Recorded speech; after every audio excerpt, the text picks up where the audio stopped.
Hello, everyone. Welcome to the Oklahoma Hall of Fame's Discovery Day on this November 9th. So first of all, we'd like to thank our Free Families Fun sponsors, the Chickasaw Nation and the In As Much Foundation.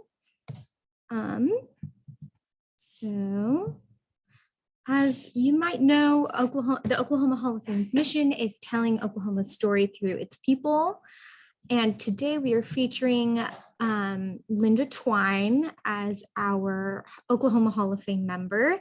So Linda Twine started to play musical instruments at a really early age, and she went on to become a Broadway musician. Her big break was performing in Broadway's The Wiz, which was a spinoff of The Wizard of Oz. And she loves teaching music to students who also have dreams of being on Broadway. So we'd like to feature her for all of the contributions she's made to Broadway and proudly representing the state of Oklahoma. But today we are reading the book Born on Broadway, because clearly this ties into Linda Twine's life because she was on Broadway. So we're going to start by reading this book. So let me put on my camera here. There you go. Born on Broadway by Alex Bean and Sarah Newsom.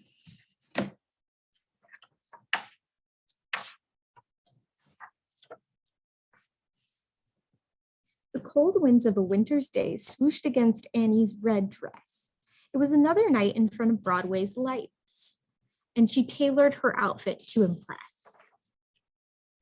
She hadn't been in the audience that evening, but she still could recite every song. Perched behind the rail near the stage door outside, she waited for the show's actors to come along. "Why do you come here every night?" an usher asked. "You just stand out front and never see the show. I want to prepare myself. Because one day," Annie replied, "I'll be outside every night. That I know." The usher smiled and moved on. As he helped the actors now emerging from their fans, Annie gazed with wonder and respect as the performers and staff headed for their vans. "I'll be in that spotlight someday," Annie whispered as she strolled back to her home in the dark. The lights of Broadway were out of her sight by now, but the glow of her ambition lit up Central Park.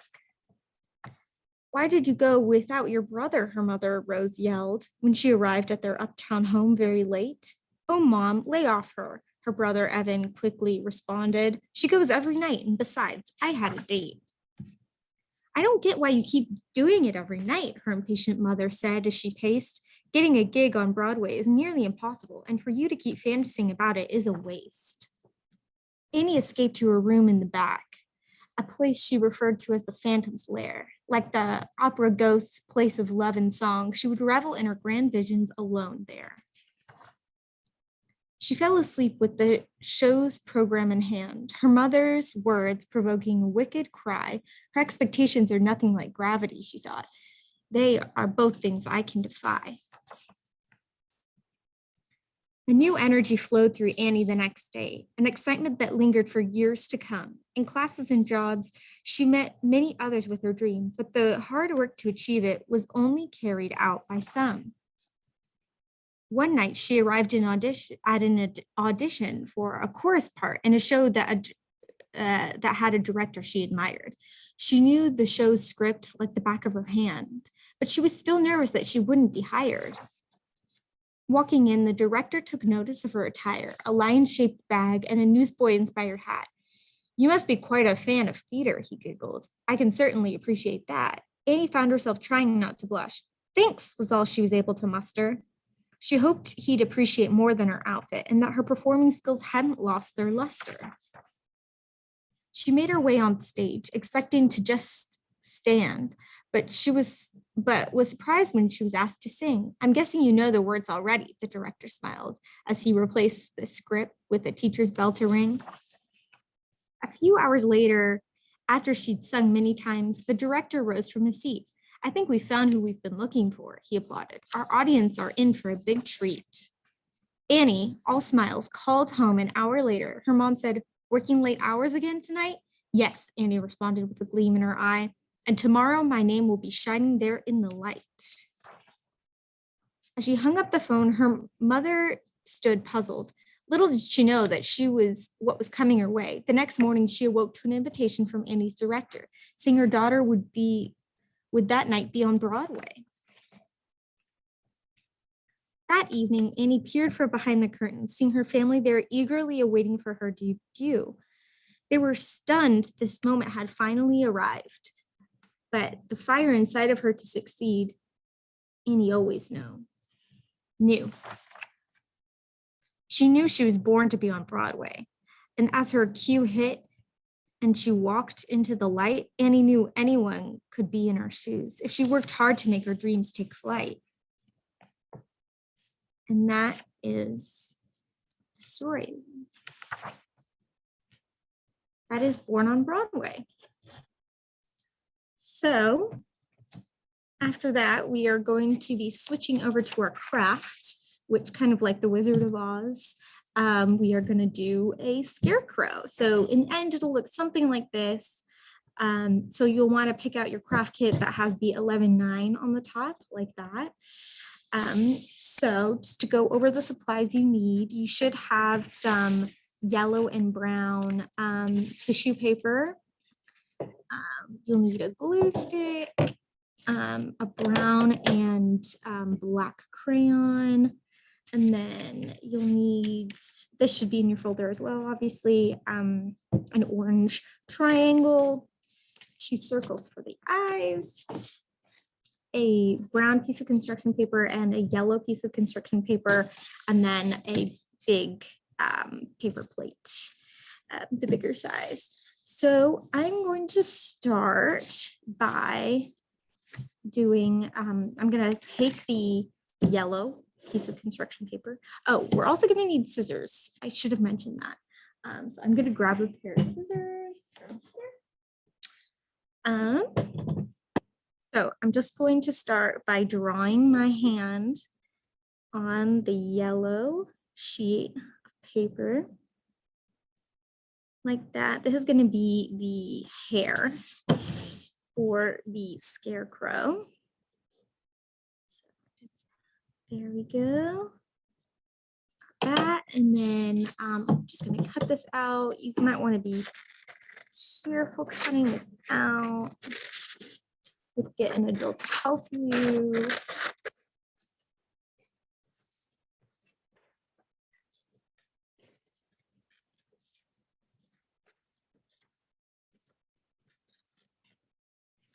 So I think first I'm just gonna assemble all the different pieces. And then we're gonna start putting the tissue paper on our paper plate here.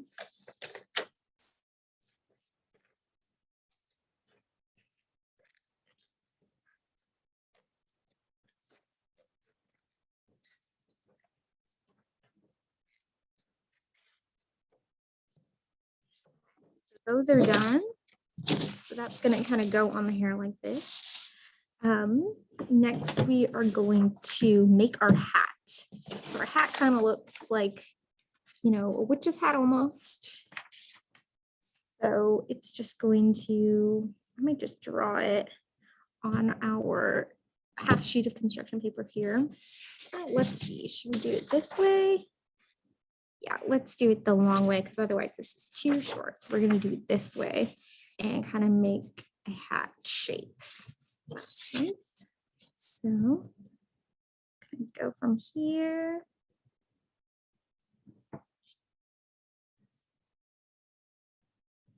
And it doesn't have to look perfect, clearly.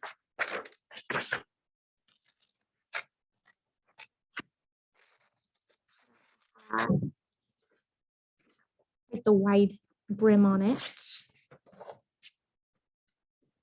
See.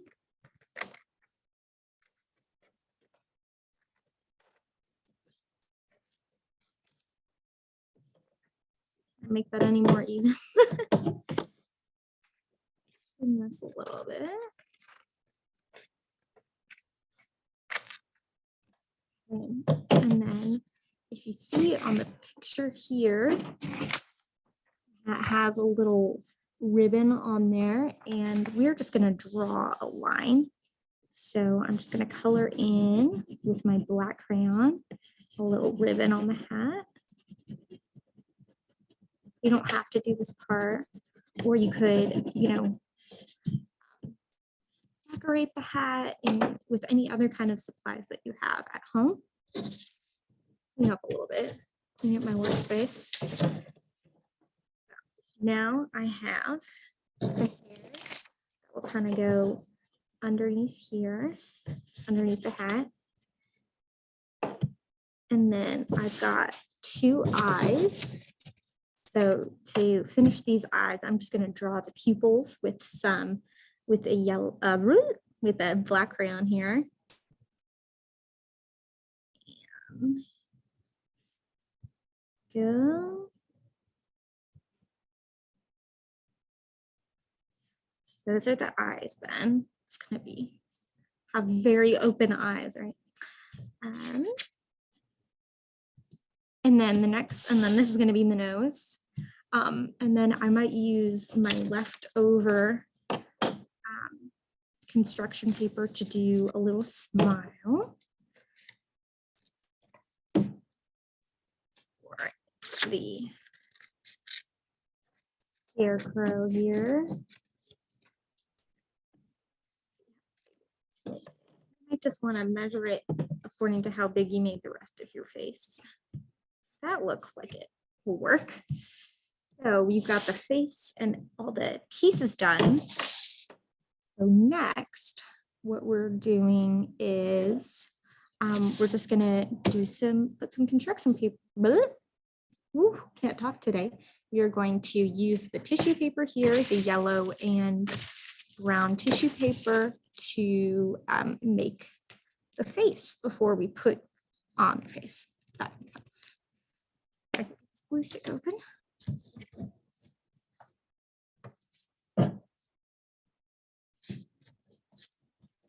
So I might just put a bunch of glue on here and then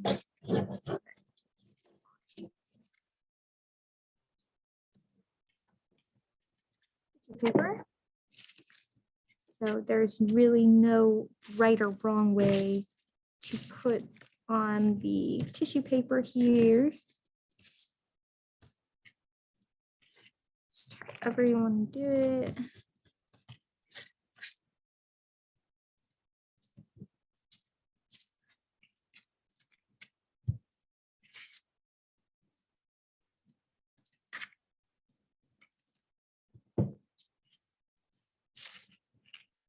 You could even make a scarecrow that's not brown and yellow if you wanted to. You can make a scarecrow that's bright green, bright pink. There's no rules to how your scarecrow needs to be.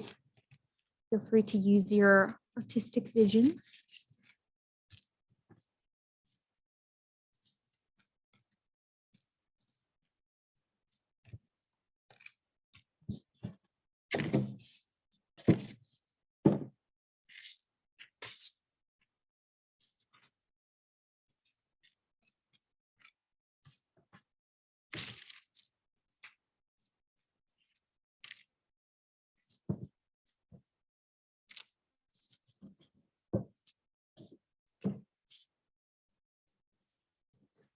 Do the rim a little bit more.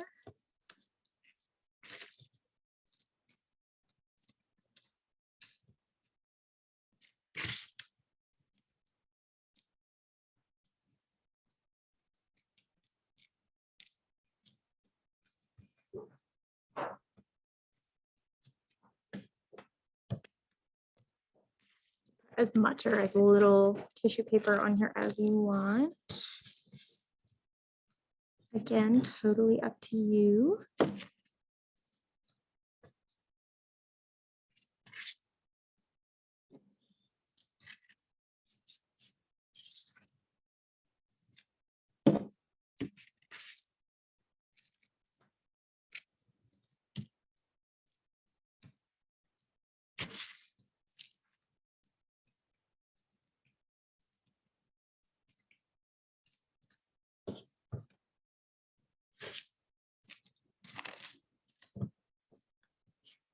Okay, so I think that is going to be it for my tissue paper. So then what this is gonna look like, I might have to cut this down a little bit.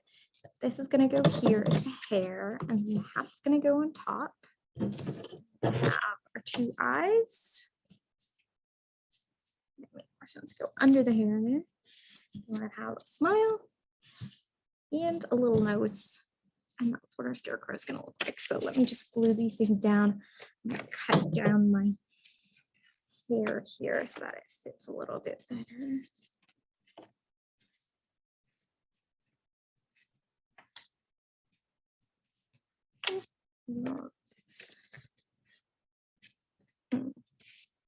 That goes there. Go in here. So I might start with the eyes. I'm just gonna put glue on the back of those.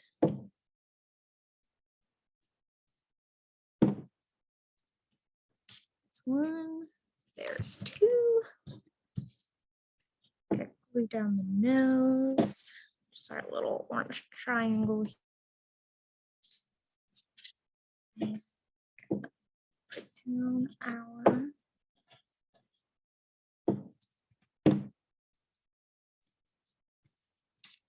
little smile, our mouth here.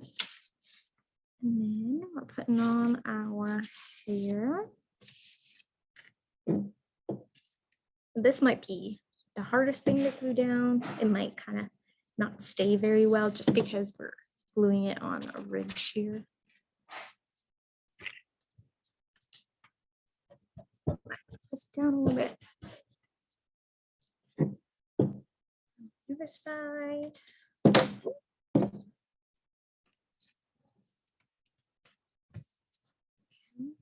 Just going to put her hat on like that. So I might just have to glue this part.